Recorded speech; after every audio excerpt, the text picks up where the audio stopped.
सोलापूर शहराला महापुराने उद्ध्वस्त केलेला असताना मागच्या 2 दिवसामध्ये पावसाने जरी विश्रांती घेतलेली असली तरी सुद्धा आज सोलापूर शहरामध्ये पावसाने जोरदार अशी बॅटिंग सुरू केलेली आहे. आपण पाहू शकताय मी सध्या उभा आहे सिद्धेश्वर देवस्थान मंदिर परिसरामध्ये आणि आपण सध्या पाहू शकताय की पावसाची जोरदार अशी बॅटिंग जी आहे ती सोलापूर शहरामध्ये सुरू झालेली आहे आणि सोलापूर शहरामध्ये पुन्हा एकदा पावसानं थैमान घातल्याचं चित्र आपल्याला पाहायला मिळते. खरं तर मागच्या काही वेळापासून पावसानं ही बॅटिंग जी आहे ती सुरू केलेली आहे. त्यामुळे सोलापूर मधील सकल भागामध्ये पावसाचं पाणी जे आहे ती साचायला सुरुवात झाली आणि पुन्हा एकदा सोलापूरसह सोलापूर जिल्हाभरातील लोकांना पुन्हा एकदा महापुराची भीती जी आहे ती निर्माण होण्याची शक्यता या ठिकाणी निर्माण झालेली आहे.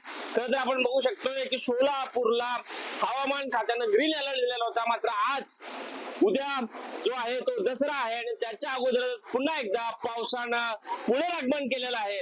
त्यामुळे उद्याचा दसरा हा पावसात होतो की पावसाविना होतो हे पाहणं महत्त्वाचं ठरणार आहे. विश्वभूषण लिमये, साम टीव्ही न्यूज, सोलापूर. आता isakal.com आहे देशातील नंबर 1 ची मराठी न्यूज वेबसाईट. प्रत्येक अपडेटसाठी isakal.com ला नक्की भेट द्या.